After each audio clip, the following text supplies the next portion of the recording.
Olá, bem-vindos aqui a mais um cheirinho daquilo que nós temos na IDS Academy, desta vez em História. Hoje, claro, já falamos da Revolução Industrial um bocadinho, não é? Já sabem que em Exame Nacional o que é passível é só aquela partezinha. E hoje vamos falar do liberalismo. E o liberalismo começa este movimento que tem forte influência com o iluminismo, com as noções de direitos, direito natural, igualdade. Né? Vamos aqui relembrar, alguns até vão estar na base de algumas revoluções que vamos aqui ver. Hoje vamos começar por ver a Revolução Americana, foi a primeira. Atenção que a Revolução Americana acaba por ser um bocadinho diferente das outras revoluções que vamos ter aqui na Europa. A Revolução Americana, como nós sabemos, é o caminho da independência dos Estados Unidos, neste caso da formação. E isto esteve muito ligado a guerras que a Inglaterra ia travando no continente europeu, mas depois teria que impor estes impostos. Quem pagaria a guerra, como sempre, eram, neste caso, as elites mais baixas, e aqui neste caso seriam os colonos que viviam na Inglaterra. E começou-se, precisamente com a lei do solo, o Stamp Act, em 1765, isto às vezes uma pessoa confunde-se, em que se tornava obrigatório, por exemplo, o uso de papel selado. Claro que esse papel selado só poderia ser emitido pelo reino, e isso criou algumas complicações, e cada vez mais os colonos da então colónia dos Estados Unidos começam a criar algumas formas de manifestação. A primeira, que é conhecida por muito, é a Boston Tea Party, em que e era um protesto considerado, foi o início, não é, da Revolução Americana, porque era um protesto contra os altíssimos impostos, em que eles decidem deitar todo o chá que era exportado, neste caso, para a metrópole e para as restantes zonas de dominância económica inglesa, decidem deitar todo o chá, neste caso, ao mar, e assim levou ao início, também levou uma reação por parte da Inglaterra. A Inglaterra, a primeira coisa que faz é decretar o encerramento do porto de Boston e exige uma indemnização automática. Ao exigir esta indemnização, ainda acendeu mais a sua noção de precisamos de dinheiro, então vão fazer novas imposições fiscais. Claro que da parte dos colonos, que a maior parte deles já tinham nascido na chamada Freeland, fazem o primeiro Congresso de Filadélfia em 1774. Este primeiro Congresso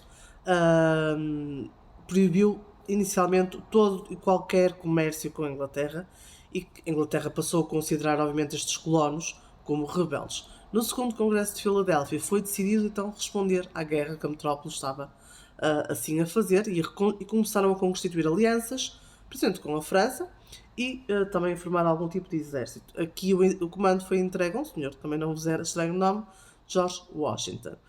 Assim, chegamos a 1776, em que se reúnem os 13 representantes destas colónias no terceiro Congresso de Filadélfia para aprovar a típica e famosa Declaração de Independência dos Estados Unidos. São 13 colónias que afirmavam-se como livres e soberanas, e invocavam, obviamente, os tais direitos iluministas que até então estavam em voga, como os direitos naturais do homem, a tal soberania popular já defendida por John Locke, por David Hume, por exemplo, isto no Reino Unido.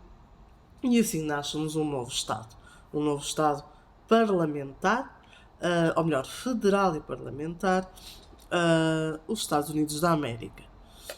Os Estados Unidos da América criam-se assim a partir da união destas 13 colónias. Não foi uma união fácil, pois havia muitas diferenças. Nós temos também essa noção de que os Estados Unidos da América são 50 estados totalmente diferentes uns dos outros.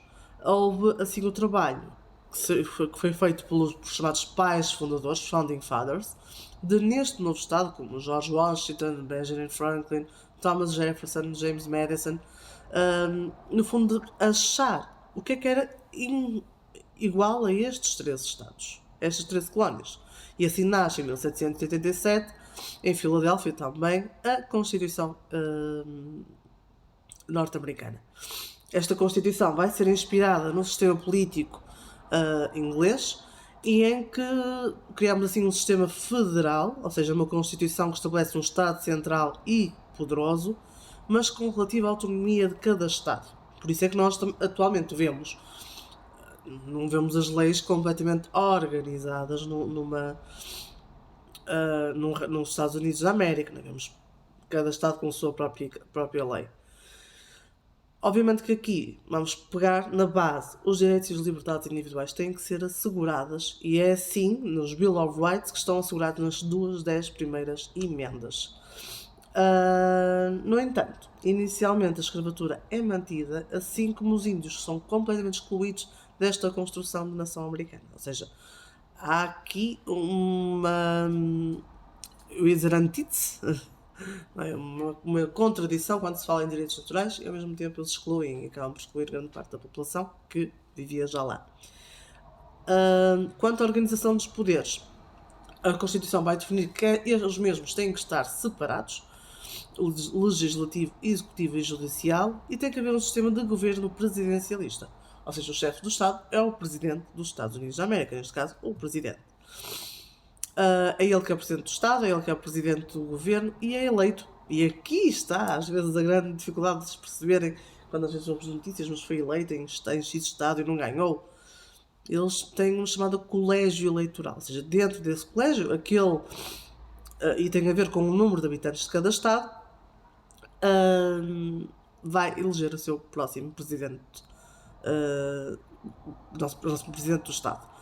Obviamente não há aqui uma dependência do Parlamento, o Parlamento age de outra forma, age de forma autónoma e respondem apenas perante o povo. Claro que é complicado porque há Estados que têm 100 mil pessoas, há outros que têm 20 mil.